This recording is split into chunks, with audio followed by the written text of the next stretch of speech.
वैसे दोस्तों Marvel cinematic universe में इटर्नल्स एक ऐसी मूवी होगी जिसमें बहुत कुछ हो सकता है, क्योंकि ये मूवी सिर्फ मार्वल सिनेमैटिक यूनिवर्स का प्री हिस्टोरिक इवेंट नहीं दिखाएगी बल्कि इटर्नल्स को प्रेजेंट सिनेरियो में भी दिखाएगी। तो आज के इस वीडियो में हम लोग जानेंगे कि इटर्नल्स में क्या क्या पॉसिबिलिटी है और क्या थैनोस के फादर एक्चुअली में इस मूवी में आ रहे हैं और इसका ट्रेलर कब आने वाला है। तो दोस्तों कंप्लीट वीडियो को स्टार्ट करने से पहले आप लोग कर दीजिए वीडियो को लाइक और कमेंट कीजिए इटर्नल्स। साथ ही साथ जो लोग मेरे चैनल पे नए आए हैं हमारे चैनल को सब्सक्राइब करके हमारी कॉमिक बुक टॉक्स फैमिली का हिस्सा बन जाए। दोस्तों सबसे पहले थैनोस के फादर का हिंट मिला था हम लोग को एवेंजर्स इन्फिनिटी वॉर मूवी में, जब थैनोस गमोरा के साथ गया था वोरमीर पे सोल स्टोन के लिए। यहाँ पे जैसे उसकी मुलाकात हुई थी रेड स्कल से, उसके बाद बोला थैनोस सन ऑफ एलार्स। अब ये एलार्स है कौन? वैसे दोस्तों एलार्स का अपीयरेंस पहली बार हुआ था आयरन मैन कॉमिक्स में, जहाँ वो थैनोस और थैनोस के भाई के साथ अपीयर हुआ था। वैसे थैनोस के भाई का नाम है स्टार फॉक्स। स्टार फॉक्स को आप लोग स्टार लॉर्ड का भाई मत समझिएगा दोस्तों, ये लोग काफी अलग अलग है और स्टार फॉक्स वैसे भी बहुत अजीब है। अगर ये मार्वल सिनेमैटिक यूनिवर्स में इंट्रोड्यूस होता है तो देखा जाएगा ये क्या चीज है। वैसे थैनोस के पापा एक तरह से एक साइंटिस्ट है जो कि सैटर्न के मून टाइटन पर रहते थे,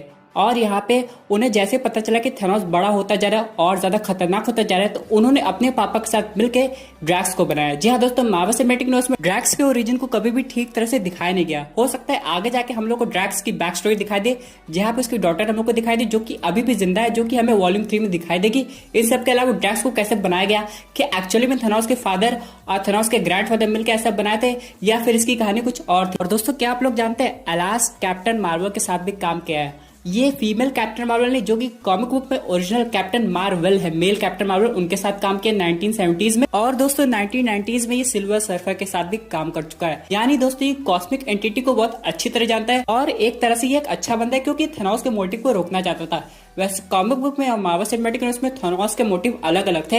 वैसे चाहे जो भी मोटिव हो उसके मोटिव हमेशा इविली रहेंगे। तो अगर एलार्स एक्चुअली में होता है मार्वल सिनेमैटिक यूनिवर्स में, जो कि मैं प्रीक्वल मूवी में दिखाया जाएगा, तो उसने जरूर थैनोस को रोकने की कोशिश की होगी। और अगर ऐसा कुछ दिखाते हैं मूवी में जहाँ पे हम लोग यंग थैनोस दिखाई दे, फिर एलार्स दिखाई दे और उन दोनों के बीच में एक बातचीत दिखाई दे, फिर उसके बाद आगे जाके एलार्स क्या होता है अभी हम लोग स्टोरी में जानेंगे। दोस्तों यहाँ पे एलार्स जो था वो इटर्नल्स की स्पीशीज था जो कि अर्थ पे रहता था, और यहाँ पे उसका एक भाई भी था जिसका नाम जोरास था।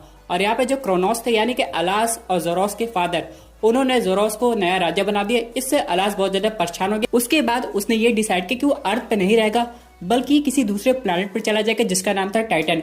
और टाइटन पे जाते जाते अपने साथ कुछ और अपनी जैसी इटर्नल स्पीशीज को भी ले जाएगा। उन सब के बाद वहां पे जाके उन पे राज करेगा, जिसके बाद टाइटन पे एक्चुअली में थैनोस का जन्म हुआ। और दोस्तों अगर इटर्नल्स में एंशिएंट मार्वल सिनेमैटिक यूनिवर्स दिखाया जा रहा है तो ये सीन जरूर होना चाहिए जहाँ पे एलास एक्चुअली में टाइटन पे चला जाता है, और टाइटन को कैसे फॉर्म करता है ये भी दिखाना चाहिए, क्योंकि हम लोग को टाइटन के ओरिजिन भी जाननी है। हाँ मैं मानता हूँ ये मूवी इटर्नल्स की, इसलिए ज्यादातर फोकस इटर्नल्स पे रहेगा। लेकिन अगर यहाँ पे थैनोस का थोड़ा सा भी हिंट मिल जाता है, थोड़ा सा भी अपीयरेंस आ जाता है, खासकर यंग थैनोस का, तो इस मूवी की हाइप बहुत ज्यादा बढ़ जाएगी। अगर हम लोग एलास के अपीयरेंस की बात करें तो जब ये पहली बार आयरन मैन कॉमिक में दिखाई दिया था तो ये पर्पल कलर का था जैसे कि थैनोस है, लेकिन बाद में इसे नॉर्मल ह्यूमन कलर दे दिया गया ताकि ये लगे कि अर्थ से बिलोंग करता है। तो क्या मार्वल सिनेमैटिक यूनिवर्स के इटर्नल्स मूवी में हम लोग को एलास नॉर्मल ह्यूमन बीइंग की तरह दिखाई देगा? वैसे दोस्तों अगर हम लोग बात करें ग्रैंड मास्टर की, कॉमिक बुक में ग्रैंड मास्टर का अपीयरेंस काफी ज्यादा डिफरेंट है, और वही हम लोग बात करें सिनेमैटिक यूनिवर्स की तो यहाँ पे ग्रैंड मास्टर एक नॉर्मल ह्यूमन बीइंग की तरह दिखाई दे रहा है। उसी तरह हो सकता है एलास के साथ हो। और दोस्तों यहाँ पे एक और क्वेश्चन आता है कि अगर एलास जैसा इटर्नल्स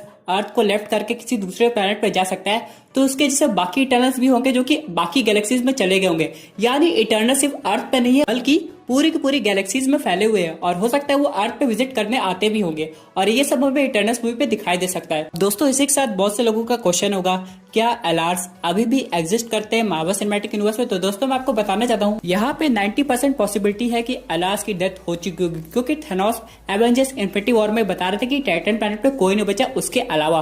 तो यहाँ पे अगर एलार्स ऑलरेडी टाइटन पे चले गए थे तो काफी ज्यादा बूढ़े भी हो चुके होंगे, तो उनकी अर्थ पे आने की पॉसिबिलिटी काफी ज्यादा कम होगी। या तो फिर ऐसा भी हो सकता है कि जो थैनोस का भाई है स्टार फॉक्स, वो एलास को लेके अर्थ पे आ गए और लोग अभी भी किसी दूसरे फॉर्म में हो अर्थ पे। दोस्तों इसी के साथ चलिए बात करते हैं इटर्नल्स के मेन लीडर इक्रिस की। यहाँ पे जो इक्रिस है इसके पास बहुत ज्यादा पावर है और इसके अंदर कॉस्मिक एनर्जी भरी हुई है। साथ ही साथ ये ऑलमोस्ट इमॉर्टल है और ये थॉर से भी ज्यादा ओल्ड है, यहाँ तक कि ओडिन से भी ज्यादा ओल्ड है। दोस्तों इन सब के अलावा यहाँ पे एक चीज और है इसके बारे में कि ये कभी भी एग्जॉस्ट नहीं होता है, यानी इसके अंदर इतनी ज्यादा एनर्जी है कि इसको कभी थकान लगती नहीं है। साथ ही साथ ये आराम से उड़ सकता है और अपनी आसपास की चीजों को उड़ा सकता है, यानी कि ये टेलीकिनेसिस भी जानता है। और दोस्तों अगर ये एक्चुअली में इतना स्ट्रांग है तो इसकी फाइट जरूर होनी चाहिए इनक्रेडिबल हल्क से।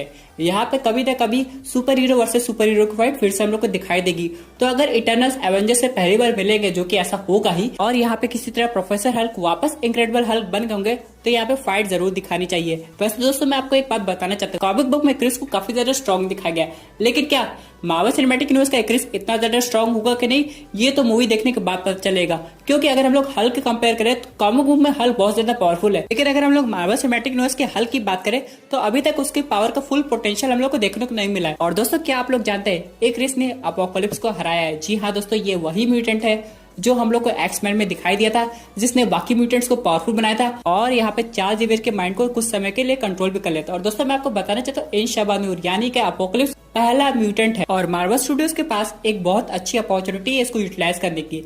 क्योंकि यहाँ पे जब सबका ओरिजिन दिखाई रहे हैं, इटर्नल्स को दिखा रहे, डेविड्स को दिखा रहे, तो म्यूटेंट्स को भी दिखा देना चाहिए। अब यहाँ पे अगर इन शाबानूर आता है तो यहाँ पे तुरंत नहीं मर जाएगा, बल्कि क्रिस से फाइट करेगा, फिर कुछ समय के लिए चला जाएगा गहरी नींद में, उसके बाद फिर से वापस आ सकता है, जैसे कि एक्समैन मूवी में हुआ था, या फिर कोई और कॉन्सेप्ट अपनाया जाए। दोस्तों मैं यहाँ पे एक और बात बताना चाहता हूँ जो कि काफी ज्यादा इंटरेस्टिंग है। हो सकता है प्रेजेंट सिनेरियो में इटर्नल्स के पास कोई पावर्स ना हो। आप लोग सोच रहे हो ये कैसे हो सकता है? तो दोस्तों यहाँ पे माइंड मैनिपुलेशन हो रहा है। यहाँ पे जो स्प्राइट है, जो कि इटर्नल्स की टीम की एक मेंबर है, उन्होंने उनके माइंड को मैनिपुलेट कर दिया, जिससे वो अपनी पावर्स भूल गए हैं। और यहाँ पे सबसे पहले पावर्स याद आती है क्रिस को, उसके बाद वो बाकी इटर्नल्स को खोज के उनकी पावर्स को याद दिलाते हैं। अभी हाल ही में बहुत ढेर सारी पिक्स आई थी जिसमें हम लोग इटर्नल्स को अभी की करंट सिनेरियो में देख सकते हैं। इसका मतलब ये हुआ दोस्तों कि ये वही समय जब इन्होंने अपनी पावर्स को याद नहीं रखा होगा, और बाद में जाके जब इन लोग को पावर्स याद आई होगी तब ये अपने सुपर हीरो फॉर्म में आएंगे। इन सब के अलावा दोस्तों एक और इटर्नल्स है जो कि बहुत ज्यादा पावरफुल है, जिसका नाम है एजैक। अब एजैक और एजैक्स में अंतर समझिएगा दोस्तों। एजैक्स डेडपूल बताया, एजैक एक इटर्नल है। अब यहाँ पे दोस्तों ये जो इटर्नल है ये सेलेशियस और अर्थ के बीच में कम्युनिकेशन का काम करता है, लेकिन जब सेलेशियस चले गए थे तो ये लंबे समय तक के लिए सो गया था सेंटर ऑफ द अर्थ में। लेकिन यहाँ पे एजैक था, वो मेल था कॉमिक वर्जन में, लेकिन दोस्तों सिनेमैटिक यूनिवर्स में इसको फीमेल दिखाया जा रहा है। तो क्या इसके पास वैसी पावर्स रहेगी? क्या ये सेलेशियस से कम्युनिकेट कर पाएगी? और अगर करेगी भी तो कैसे करेगी? और इन सब के बाद अगर सेलेशियस अभी यहाँ नहीं है तो गए कहाँ थे और वो वापस कब आएंगे? क्या सेलेशियस प्रेजेंट सिनेरियो में आएंगे? ये सब देखने में काफी ज्यादा मजा आने वाला है दोस्तों। क्या आप लोग जानते हैं थेना, जिसका रोल एंजेलिना जोली प्ले कर रही है, वो एक तरह से थेनोस की कजिन सिस्टर है। यहाँ पे जो जोरस है, जो कि अलास का भाई है और अलास थेनोस के फादर है, थेना जोरस की डॉटर है। अब यहाँ पे जब उसकी डेथ हो जाती है तो यहाँ पे थेना को नया रानी बना दिया जाता है, लेकिन यहाँ पे क्रिस को लगता है कि यहाँ पे वो अच्छी तरह लीड नहीं कर पाएगी, इसलिए हमेशा इन दोनों के बीच में कॉन्फ्लिक्ट होते रहती है। दोस्तों ये मूवी इसलिए भी ज्यादा अच्छी होने वाली है क्योंकि यहाँ पे बहुत सारे पुराने सुपर हीरो हमें नजर आएंगे, जैसे कि ओडिन, फिर यहाँ तक कि ओडिन के फादर भी नजर आ सकते हैं। बात करते हैं अपने अगले अपडेट से, जो कि रिलेटेड है वांडा विजन टीवी सीरीज से, falcon and the winter soldier से, और यहाँ पे जो लोकी की टीवी सीरीज आ रही है उससे। यहाँ पे दोस्तों ये कहा जा रहा है कि फाइनली सब कुछ रिज्यूम हो गया है, यानी कि सिनेमा हॉल खुलने वाले हैं जुलाई से। इन सब के बाद यहाँ पे मार्वल स्टूडियोज ने अपनी फिल्मिंग को रिज्यूम करते हुए falcon and the winter soldier की टीवी सीरीज पे काम करना शुरू कर दिया है, और वांडा विजन तो ऑलरेडी प्रोडक्शन में थी, यानी कि अब काम बहुत तेजी से चलने वाला है। और यहाँ पे जो एवेटार है, जो कि डिज्नी का ही पार्ट है, उस पर भी वर्किंग होने लगी है। इसका मतलब यह है दोस्तों कि जल्दी हम लोग को डिज्नी प्लस के टीवी सीरीज के ट्रेलर देखने को मिलेंगे, और साथ ही साथ इटर्नल्स का भी ट्रेलर देखने को मिलेगा। यानी कि दोस्तों ब्लैक विडो मूवी जो कि नवंबर में आने वाली है, उससे पहले तो हम लोग को पक्का इटर्नल्स का ट्रेलर देखने को मिल सकता है। साथ ही साथ हम लोग को ये भी पता चलेगा कि इस ट्रेलर में इटर्नल्स को पहले पावर्स के साथ दिखाया भी जा रहा है कि नहीं दिखाया जा रहा है। तो अगर हम लोग यहाँ पे वांडा विजन टीवी सीरीज की बात करें तो उसकी शूटिंग ऑलमोस्ट कंप्लीट हो गई थी, लेकिन फिर से जुलाई में इसकी रीशूट होने वाली है।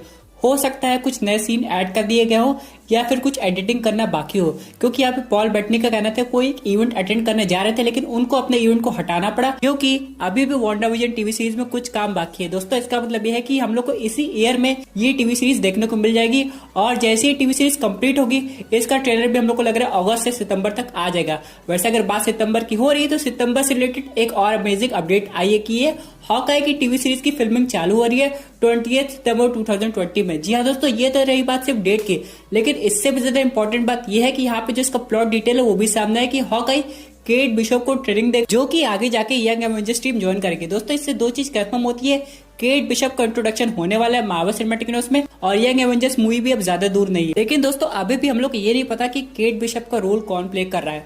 बहुत लोग को लग रहा था कैथरी लैंगफोर्ड ये रोल प्ले करेगी, लेकिन वो ऑलरेडी एवेंजर्स एंड गेम के डिलीटेड सीन में मॉर्गन स्टार्क का रोल प्ले कर चुकी है, इसलिए अभी तक इसकी कास्टिंग सामने नहीं आई है। हो सकता है कास्टिंग ऑलरेडी हो गई हो, लेकिन अभी हम लोग को उसको रिवील नहीं किया गया हो। तो दोस्तों ये थी कुछ अमेजिंग अपडेट जो कि थी इटर्नल्स से और अपकमिंग मार्वल टीवी सीरीज से रिलेटेड। आई होप आपको ये वीडियो पसंद आई होगी। वैसे आपकी क्या व्यूज है इस पर्टिकुलर टॉपिक पे, अपने व्यूज जरूर कमेंट कीजिएगा। और दोस्तों, अगर आप ऐसी unique super hero content enjoy करना चाहते हैं तो हमारे चैनल को सब्सक्राइब करके हमारी सुपर हीरो फैमिली का हिस्सा बन जाइएगा।